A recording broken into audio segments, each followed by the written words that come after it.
Sentimiento asociado. Y conforme he dicho, el sentimiento producido depende grandemente de la comprensión del significado que la palabra tiene para la persona que recibe la impresión.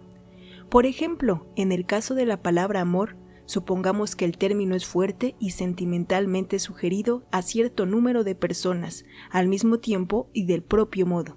Y encontraremos que el sentimiento inducido en una persona será el del amor paterno, en otro el amor filial, en otro el amor conyugal, en otro el amor a Dios, en algunos un exagerado afecto por una persona del sexo opuesto, y así sucesivamente, experimentando cada cual un sentimiento causado por la asociación de la palabra con algún sentimiento previamente sustentado. La misma palabra puede inducir el más grato de los sentimientos en una persona y la mayor de las repugnancias en otra, dependiendo la diferencia de la asociación de la palabra en la mente de las dos personas. Como un ejemplo de este último acerto, tomemos la palabra apasionado o la palabra piadoso. He insistido sobre estos hechos a fin de hacer claro al lector el concepto de que no existe poder mágico en las palabras por sí mismas y que toda su fuerza y efecto depende de los sentimientos asociados, de los que son la cristalización física y símbolo exterior. La palabra es el cuerpo, el sentimiento es su alma. El arte del sugestionador. Y así ocurre con la sugestión de apariencia, manera, medio ambiente, etc. Cada una de ellas depende de su fuerza y efecto sobre acostumbradas asociaciones con algún sentimiento íntimo, sentimiento que es reproducido o inducido por el símbolo exterior de la cosa. Asociamos ciertas cosas con ciertos sentimientos, y cuando vemos estas cosas somos aptos para experimentar el sentimiento indicado. Muchas personas quedan altamente impresionadas por la vista de un cuadro, o un pasaje de un drama, una canción, una poesía o un trozo de música. Y aquí es donde el arte del sugestionador entra en acción.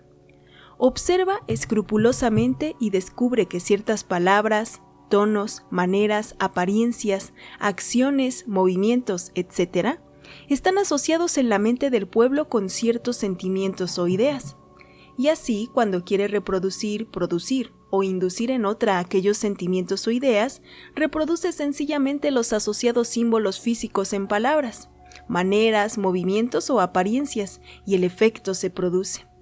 El conjurador hace con sus manos ciertos movimientos que uno siempre asocia con ciertas acciones, hasta sentir que la acción misma ha sido ejecutada. Pero el conjurador omite la acción y queda uno desconcertado. El hombre de confianza asume la apariencia, maneras y acciones que el oyente ha asociado siempre con ciertas cualidades de carácter, y siente que él es lo que parece sería, pero no es y queda desorientado. Este paso de comedia del pueblo es toda una forma de sugestión, y resulta uno mixtificado porque acepta el símbolo para la realidad, a menos de no comprender el juego. El actor asume las acciones, tonos, ropas y palabras de ciertos caracteres, y si es buen artista, olvida uno la realidad y ríe y llora. Y cree que lo que está viendo es la realidad, aun cuando realmente sepa que después de todo, aquello no es más que una comedia, y todo esto es sugestión mental, téngase presente. La llave maestra. Recuerde el lector, ahora y siempre, que una sugestión mental opera por la presentación del símbolo exterior asociado con el sentimiento que ha de ser inducido. Póngase la debida placa en el fonógrafo y se producirá o inducirá el sonido correspondiente. ¿Lo ve el lector así? Esta ley abarca todos los fenómenos de la sugestión mental. Compréndase la ley de sugestión y se tendrá la llave maestra de los fenómenos. El hechizo de la oratoria. La oratoria y otras formas de apelación al sentimiento por medio de la palabra hablada nos proporcionan un ejemplo típico de esta forma de sugestión mental. El orador, el abogado, el predicador usan indistintamente palabras calculadas para producir estados mentales, sentimientos y emociones en el ánimo de sus oyentes. Y cada uno de ellos empieza bien pronto a aprender el sucesivo valor de palabras, tonos y expresiones. Evita el uso de palabras frías y abstractas y utiliza aquellas que son símbolos de profundo sentimiento y emoción, sabiendo que estas palabras o símbolos pronunciados con apropiado tono y expresión inducen los sentimientos deseados en la mente de los oyentes. Las emociones y sentimientos de estos se manejan de tal modo como un instrumento. La emoción o pasión, sea amor, temor, odio, simpatía, patriotismo, valor, celos, etc., es despertada por el ingenioso uso de las palabras, tonos y expresión que se presentan como símbolos de estos sentimientos. Si el lector recuerda cómo quedó impresionado por una alocución que luego le pareció trivial y rimbombante, sin argumento, prueba o sentido, entonces se dará cuenta de que fue hecho el sujeto de una sugestión mental por asociación. De igual modo, obra el hábil dependiente de comercio, y así opera su hermano gemelo, el anunciante. Así este arte se ha convertido en una verdadera ciencia. Poder de las palabras. Palabras, palabras, palabras, incitadoras de acción, inductoras de sentimiento, símbolos de estados mentales y reproductoras de estados mentales. No las despreciemos, no nos burlemos de ellas, pues ellas han subido las mentes de lo más bajo a lo más elevado cuando se las usó apropiadamente. Aún escritas en grande su potencia, países enteros han quedado cautivos por una frase ingeniosa, que analizada nada significaba en razón, meramente un despertador del sentimiento. Déjenme hacer frases en una nación y me cuidaré muy poco de hacer sus leyes. El actor. El hombre mejor adaptado para emplear esta forma de sugestión es el que sea más o menos actor, es decir, que posea la facultad de poner expresión y sentimiento en sus palabras, acciones y maneras. Los buenos oradores, abogados, vendedores y otros semejantes tienen esta facultad grandemente desarrollada. Pertenece al lado femenino de los fenómenos, pues tiene el aspecto de la atracción y el encanto, y labora por el empleo del polo emotivo, como en el caso de la fase de sugestión, mencionada primeramente, la de afirmación autoritaria o mandato. No opera imponiéndose a la voluntad de la otra persona, sino mejor induciendo un simpático ritmo de sentimiento y emoción, que se apodera de la voluntad del otro y ocasiona el actuar acordes. Modo de resguardarse. Hay que ponerse en guardia contra esta especie de influencia. La mejor manera de librarse de ella consiste en adoptar la política de no obrar jamás inmediatamente en respuesta a un llamamiento de esta especie. Es más prudente esperar hasta que se haya producido el efecto y entonces someter la materia a nuestra razón y juicio. Añadiremos que el cultivo del poder de voluntad obra como un escudo o armadura que protege contra las sutiles vibraciones de esta especie, pues esta forma de sugestión va usualmente acompañada de fuertes corrientes mentativas que emite la mente del operador. Téngase también la precaución en dar una demasiado pronto respuesta a los simpáticos llamamientos hechos en sentido emocional. Permitamos que obre la cabeza en lugar del corazón, pues aquella podrá prevenir el que se nos conduzca demasiado lejos. Los hombres deberían tener la razón en lugar ascendente, no la naturaleza emocional. Cuando uno se siente arrastrado por alguna excitación emocional, manténgase firme y haga a su mente esta pregunta. ¿No es esta una sugestión mental? La pregunta servirá para volvernos a nuestro estado de equilibrio. Cuando se sepa qué clase de sugestión mental es, entonces se aprenderá a reconocerla y a ponerse en guardia contra ella. Este estado de mente obrará como un fuerte agente neutralizador para la sugestión, aún la más ingeniosa preparada. Hay que estar siempre alerta, por más seguro que una pueda creerse. Una precaución más. Hay que ser especialmente cauto y cuidadoso en aceptar una sugestión cuando uno está fatigado, rendido en un estado placentero y pasivo, esto es, cuando nuestra voluntad descansa o está agotada. En estas ocasiones, en la duda abstente, se evitará uno muchos disgustos con solo recordar este pequeño aviso, basado en una ley psicológica comprobada. Yo he aprendido esta ley por amarga experiencia personal. Recuérdese. La cuarta línea de acción. Sugestión por repetición. Esta forma de sugestión mental es enteramente común y el estudio de sus manifestaciones es sumamente interesante, pues pone en operación un principio psicológico muy conocido que tiene su correspondencia en el mundo físico. Una gota de agua cayendo constantemente Horadá, la más dura de las piedras. ¿Conoces, lector, la historia de aquel hombre que a fuerza de repetir un embuste acabó por creerlo él mismo?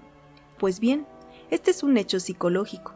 Muchas personas dan cierta apariencia de verdad en palabras o maneras por asimilarse como verdad, algo que no lo era. Después, continúa repitiendo ese algo, añadiendo un poquito aquí y otro poquito allá, hasta que el algo llega a ser una idea fija en ellos y acaban por creerlo. ¿Y si una persona puede ingerirse el aceptar una falsa creencia en este sentido? ¿Puede figurarse el lector cómo obrará en otros? El secreto de esta forma. El secreto de la operación de esta forma de sugestión se basa en los hechos psicológicos de debilitar la resistencia mediante la repetición del ataque y la fuerza del hábito. La primera vez que se hace una inusitada sugestión, la mente opone una activa resistencia. Pero cuando se presenta otra vez la sugestión, ya no es tan poco familiar como antes, y la resistencia se aminora. Y esto es repetido hasta que ya no se opone resistencia alguna, y la sugestión es acertada, como dice el antiguo verso. El vicio es un monstruo de tan espantoso rostro, que para odiarlo solo es preciso verlo. Pero visto con frecuencia y conocidas sus facciones, primero lo soportamos, luego lo compadecemos y por fin lo abrazamos. Y esta regla está perfectamente de acuerdo con las sugestiones. Primero las resistimos, después las soportamos y por último las aceptamos, a menos de no comprender el juego. Otros sentimientos. El hecho psicológico inherente a esta forma de sugestión es que las impresiones sobre las células del cerebro se hacen más profundas por la constante repetición. Es semejante a lo que sucede a un alfiler clavado en una torta de cera, que entra cada vez más a cada nueva presión. La mente es muy apta para aceptar como verdades todo aquello que encuentra profundamente impreso en sus registros.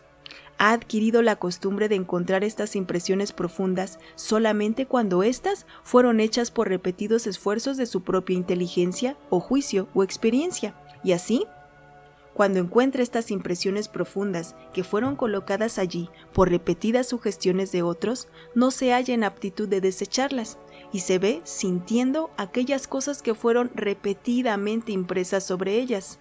Semejante al huevo del cuco en el nido del pinzón, halla estas ilegítimas impresiones mentales como muy propias de él. Impresiones mentales. Hay una constante lucha por la existencia sobre la parte de las ideas o imágenes mentales impresas en uno. La más fuerte aniquila a la más débil, y en la mayoría de los casos las más fuertes son aquellas que o han sido impresas de una manera vívida o bien por repetición. La segunda vez que encontramos a un hombre nos costará algún trabajo el recordarlo, pero la tercera vez la cosa es más fácil, y así sucesivamente, hasta que por último olvidamos aún hasta que era un extraño para nosotros. Lo mismo ocurre con estas ideas sugeridas. Nos familiarizamos con ellas por constante repetición. Pierden para nosotros su carácter de extrañas y por último cesamos de mirarlas con recelo. Una cosa extraña es generalmente inspeccionada, examinada, observada sospechosamente, pero después que la extrañeza ha desaparecido, cesamos de ejercer la primitiva cautela. La familiaridad origina menosprecio y asimismo la falta de cautela. La sugestión gana fuerza en cada repetición. Esta es una de las leyes fundamentales de la sugestión que debieran todos recordar. Fuerzas de las afirmaciones repetidas. Si el lector quiere hacer un inventario mental de sí mismo, encontrará que posee un vasto número de sentimientos, ideas y opiniones, cuya posesión la debe simplemente a esta ley de sugestión repetida. Uno ha oído afirmar ciertas cosas una y otra vez hasta venir a aceptarlas como hechos verdaderos, no obstante no tener ni el más ligero conocimiento personal de ellas o alguna prueba lógica concerniente. Los hábiles modeladores de opinión pública emplean esta ley y repiten constantemente cierta cosa, variando palabras y estilo, hasta que por último el público la acepta como un hecho probado e incuestionable. Más de un individuo ha adquirido reputación de sabio, meramente porque sus amigos lo han afirmado repetidamente, y el público ha aceptado la sugestión. Más de un estadista se ha hecho una reputación mediante sus amistades en la prensa, cuya constante y repetida sugestión ha venido a cristalizar la idea en una forma material en la mente del público. Y más de una reputación ha sido destruida por las repetidas reticencias, burlas e insinuaciones de gentes de mala fe y mala voluntad. Los anunciantes comprenden esta ley y mantienen la sugestión repetida, sugestión del mérito, de sus artículos, continuamente ante la mente del público, hasta que llegara a ser el evangelio para éste. Si al principio no se consigue, y jamás se tome un no por una respuesta, son dos axiomas que están grabados en el corazón del hombre, que usa la sugestión en sus negocios. Un aviso: no hay que dejarse engañar por esta forma sutil de sugestión. No hay que imaginarse que una cosa inverosímil pueda llegar a ser verdad a fuerza de repetirla. No hay que permitir que nuestro juicio sea adormecido por esta infantil repetición de una canción de nodriza. Mantengámonos despiertos. La inteligencia de esta ley de sugestión arrojará luz en muchas cosas que antes nos habrían conturbado. Piense el lector un poco en ello cuando tenga tiempo. Las 3 formas de aplicación. Permítasenos ahora considerar las varias formas de aplicación de la sugestión en la vida cotidiana. Son muchas y por conveniencia las separamos en 3 formas o grupos a saber. 1. Sugestión involuntaria. 2. Sugestión voluntaria. Y 3. Autosugestión. La primera forma, sugestión involuntaria. Por este término entiendo yo el uso involuntario de la sugestión sin un propósito particular o inconscientemente. Todos ejecutamos sugestiones de palabras, maneras, acciones, etc.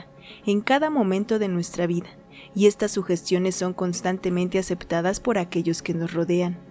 Influimos continuamente sobre las personas que se ponen en contacto con nosotros, y la mayor parte de esta labor la practicamos inconscientemente. Actuamos como una viviente inspiración para unos y como un viviente desaliento para otros, según las circunstancias. Nuestro estado de ánimo, nuestras acciones, palabras, apariencias y maneras, etc., obran como sugestiones para con las personas que tratamos. Y no hablo ahora del efecto de las corrientes mentales, sino de la sugestión mental pura y simple. Una casa de negocios se impregna de la personalidad de su jefe y sus características personales se transmiten más o menos a su dependencia, y todo por medio de la sugestión. Él da la nota de la conducta general. Si es activo y emprendedor, también lo serán sus empleados, y si es descuidado y perezoso, los demás seguirán su ejemplo. Afectamos a aquellos que nos rodean por nuestras actitudes mentales puestas en acción, y ellos nos afectan a nosotros en caso de que lo permitamos. Los niños y la sugestión.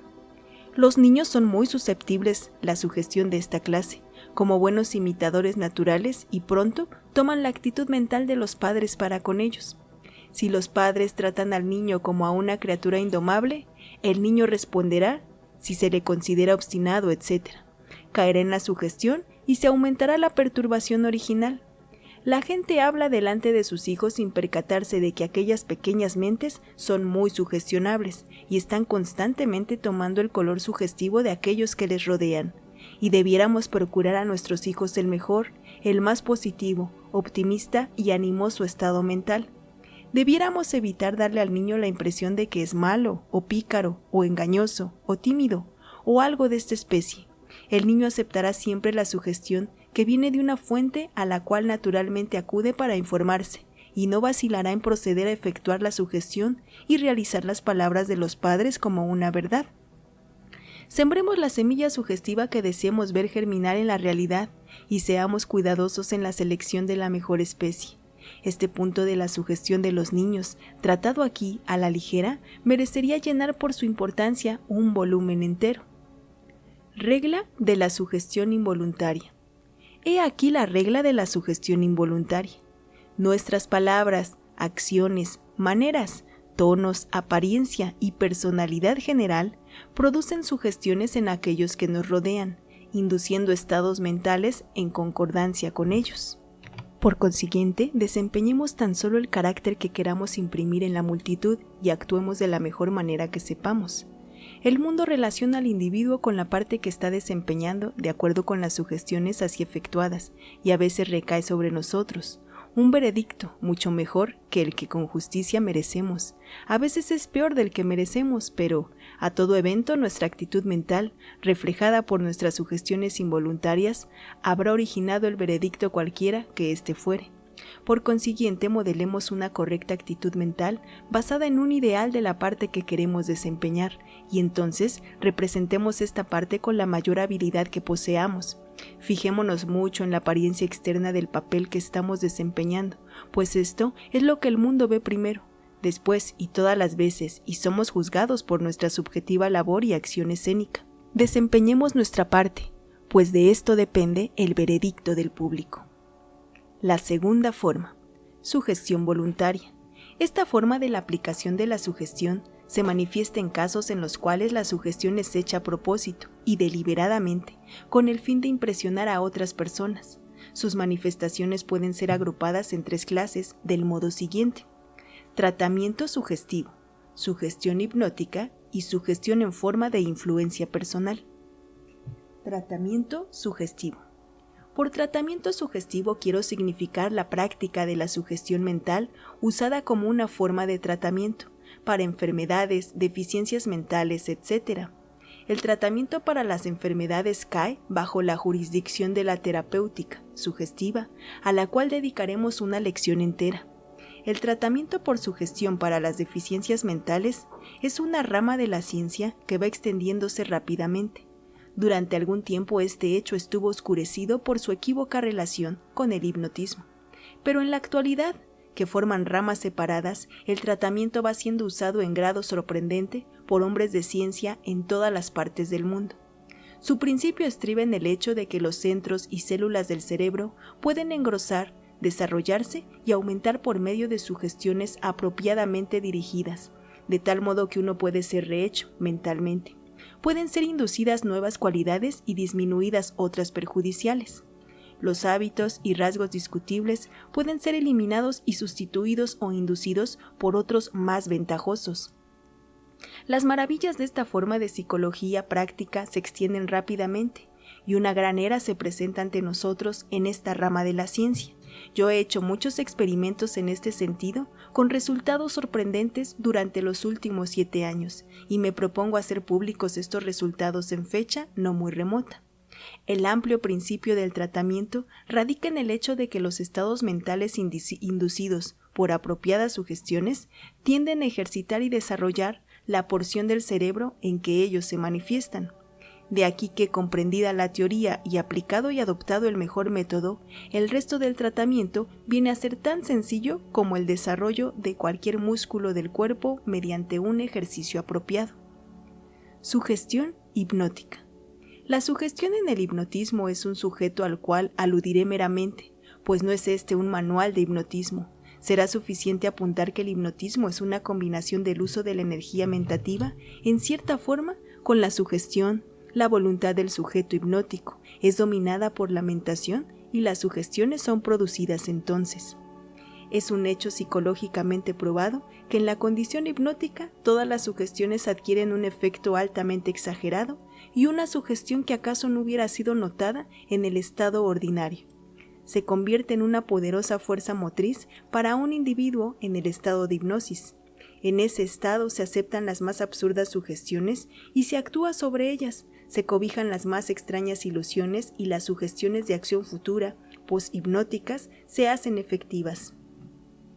Hablaré con más extensión de este sujeto en mi próxima lección sobre influencia personal, pero aconsejo a mis lectores que no se presten a ser hipnotizados, bien sea con fines experimentales o con otros propósitos. Esto conduce a una condición negativa y desapruebo cordialmente su uso. Yo no he permitido nunca que se me hipnotizase, y requiero de mis lectores que adopten una actitud semejante ante la invitación de los experimentadores.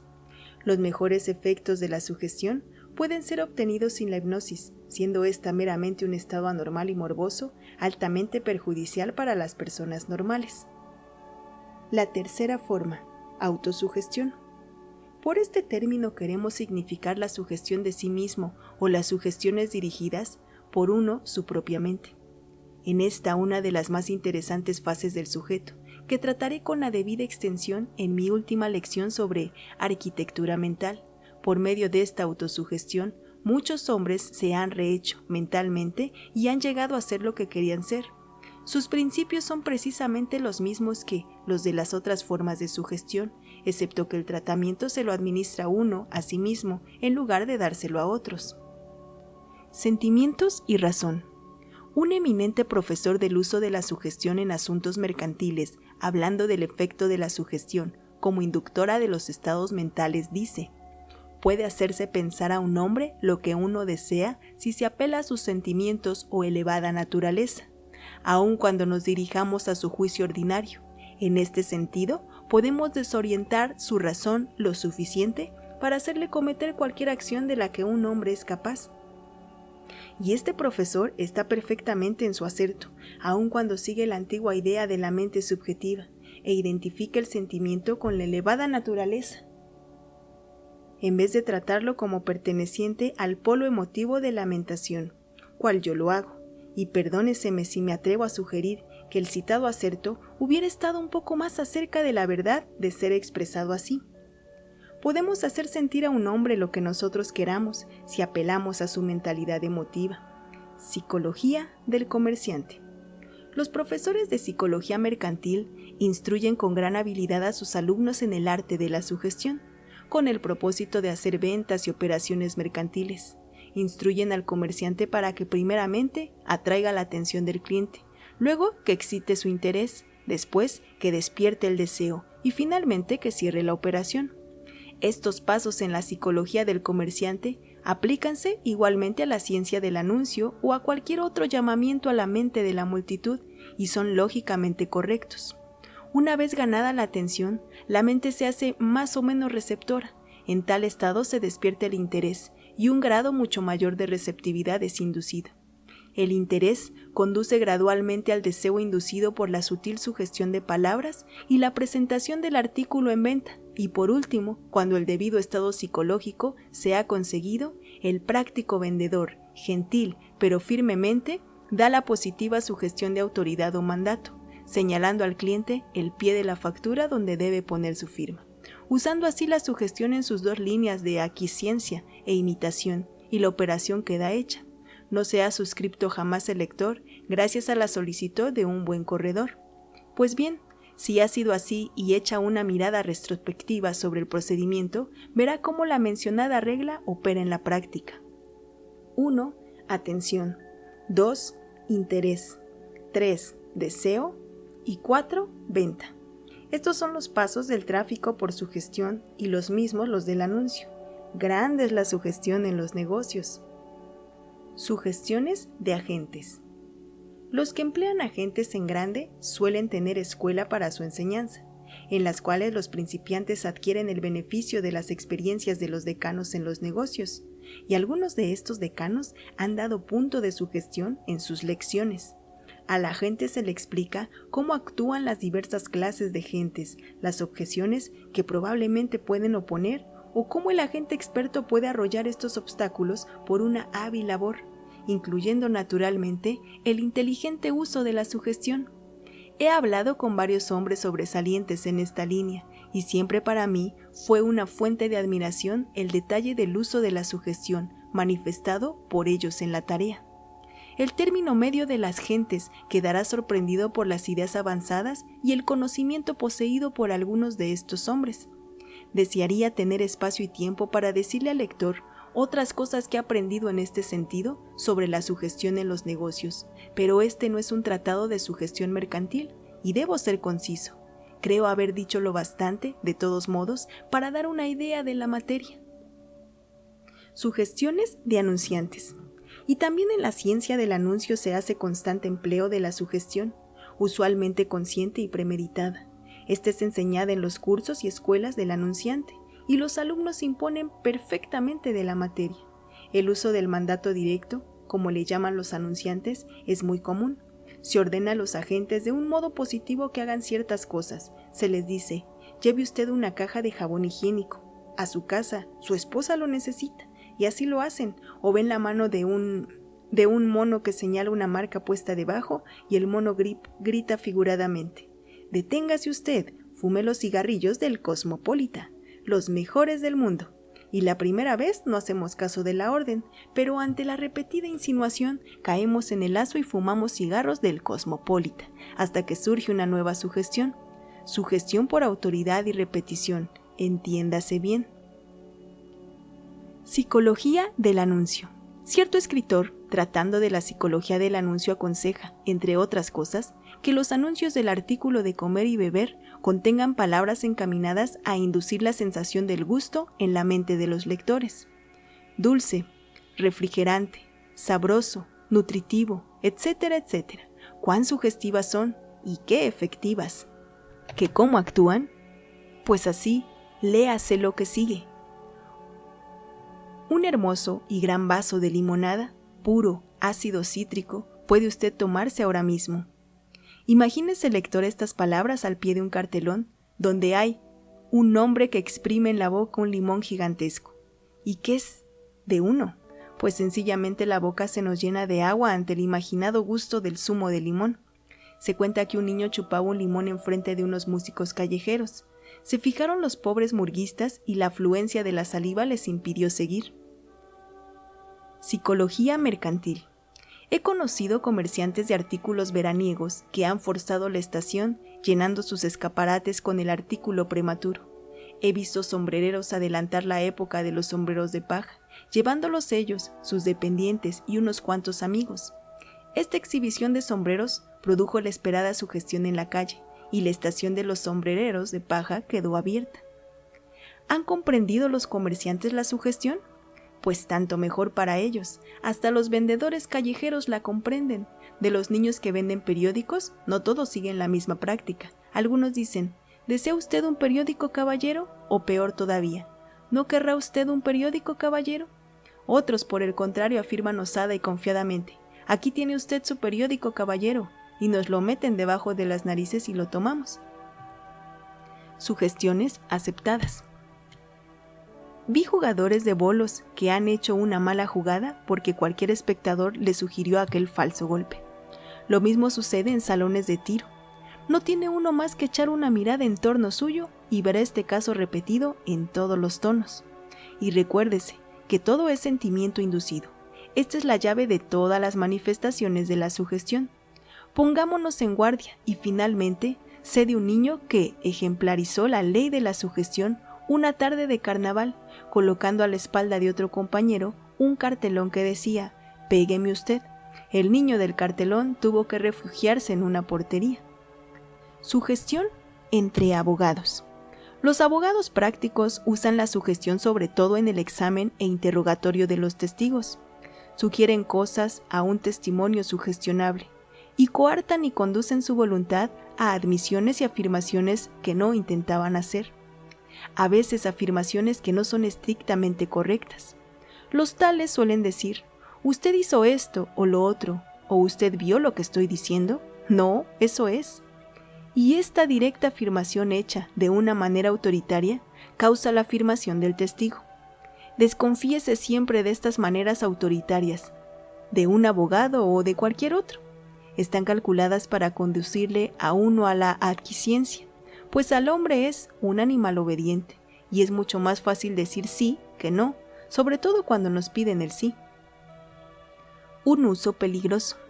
Se culpa a la policía de haber logrado falsas confesiones de criminales sugestionados en esta forma, hallándose distantes de ellos y sin ningún interrogatorio hasta sobrevenir la depresión. En este entonces el criminal decía sí para librarse de un interrogatorio más extenso. Algo así como la muchacha que finalmente acepta las repetidas proposiciones de un amante a fin de librarse de su constante persecución. Esta firme, decidida y autoritaria afirmación o demanda unida a la ley de la repetición ha causado muchos errores en el mundo, y muchos han incurrido en ellos con postrero remordimiento. Confío que estas palabras de alarma salvarán a otros de peligros de esta especie. Una vez comprendida la ley, es comparativamente fácil escapar de la sugestión. Toda la fuerza de los sugestionadores de esta clase se basa en la ignorancia de la persona sugestionada. En este caso, prevenir es curar. ¿Empieza el lector a ver mi idea de volverse hacia la luz? ¿No? La cuestión sugestiva. He oído de negociantes que instruyen a sus dependientes en la manera de hacer preguntas a sus clientes en esta guisa. ¿No es esta la forma que a usted le gusta? O bien, vea usted qué medio color tan hermoso, ¿verdad? Etcétera, etcétera. ¿Ve, lector, el fondo de la cuestión? La afirmación se hace primero y la pregunta le sirve de coronamiento. ¿No es más fácil decir sí que no a esta clase de preguntas? Y ahora vea el caro lector cómo sigue el mismo procedimiento sin haber reparado en ello. La posición sugestiva. En este punto puedo añadir que es un hecho psicológico bien conocido que entre dos personas que sostienen una conversación, la que está de pie o se sienta más alta que la otra tiene la ventaja de una cierta actitud o posición positiva. Y al contrario, la persona que ocupa el asiento más bajo se ve colocada en una situación o posición relativamente pasiva o negativa. Esto es, habiendo igualdad entre ellos, la persona elevada será positiva para la otra, y la que está sentada más abajo será pasiva relativamente. La elevada plataforma del catedrático, del orador, del predicador, aun la del humilde charlatán, tienen una buena base psicológica, y el poder de un abogado siente cuando ve a sus pies al jurado, sentado enfrente suyo, en una manifestación de una ley de la cual quizá no pueda percatarse. Pero el presidente ocupa mejor puesto que él, puesto que el abogado tiene que levantar los ojos para dirigirse a él. Hágase el experimento de practicar las posiciones indicadas con algún amigo, sentándose el uno primero y el otro después, y se verá cómo se siente de momento la diferencia entre ambas posiciones. La posición elevada de los dependientes de comercio en grandes almacenes y los taburetes bajos, puestos galantemente a disposición de los parroquianos, están ordenados de esta manera por varias y buenas razones. Si alguien siente que otro le quiere colocar en una posición pasiva o negativa, se pone en pie y se siente doblemente fuerte y poderoso. Esta pequeña advertencia puede en alguna ocasión valerle muchas veces el precio de este libro. Recuerde, lector, si en las tonterías que ha hecho o que le fueron sugeridas por otros no se encontraba sentado y el otro de pie, o quizás sentado más alto que el lector. Esto parecerá una nimiedad, pero puede a veces producir enormes resultados. Mejor será tenerlo presente. Grados diferentes. Existe una gran diferencia en la sugestibilidad de las personas, pues algunas están casi inmunes contra la sugestión, mientras que otras son tan sugestionables que tan solo necesitan que se les diga una cosa en un tono y maneras positivas y autoritarias para aceptar la sugestión, especialmente si ésta se repite algunas veces. Reciben asimismo las sugestiones de imitación y asociación con la mayor facilidad. Pero ya hemos tratado de este punto en el curso de esta lección. Estudiando las gentes que nos rodean, descubriremos bien pronto los diferentes grados. El sonámbulo hipnótico es el extremo negativo de esta escala. Sugestión e influencia personal. Y ahora, amigo lector, vamos a terminar este capítulo sobre sugestión mental. Como habremos aprendido por lo precedente, el sujeto de la sugestión supedita muchos sujetos de las lecciones que siguen, como se verá patentemente en el caso de la próxima lección sobre influencia personal. Pero era necesario que el lector tuviese una idea de la naturaleza general y efectos de la sugestión y de sus leyes, antes de llevarle a la consideración de la influencia personal. Estudiada la sugestión, el lector estará mejor preparado para comprender lo que a continuación estudiaremos. Importancia de la sugestión. Una advertencia. Si el lector desea saber lo que son las fuerzas mentales, no eche en olvido los agentes físicos empleados en la sugestión. Estos agentes físicos llaman a la puerta de los sentidos, en tanto que las fuerzas mentales toman otro camino para aproximarse a la mente, y ambos son importantes. De las dos, la influencia sugestiva es la que se produce más fácilmente, y en efecto, es la que generalmente emplean los hábiles practicantes de la influencia mental, a causa de su sencillez y de su facultad de preparar un buen fundamento para las otras influencias. Y el que estudie esta materia debe imponerse extensivamente en las leyes fundamentales que producen los fenómenos de la influencia sugestiva, Este es el primer paso hacia la inteligencia de todo sujeto. Un buen sugestionador será siempre el dueño de la influencia mental, porque su toque de sugestión pone en operación la influencia mentativa. La sugestión coloca la apropiada actitud mental para los más elevados fenómenos.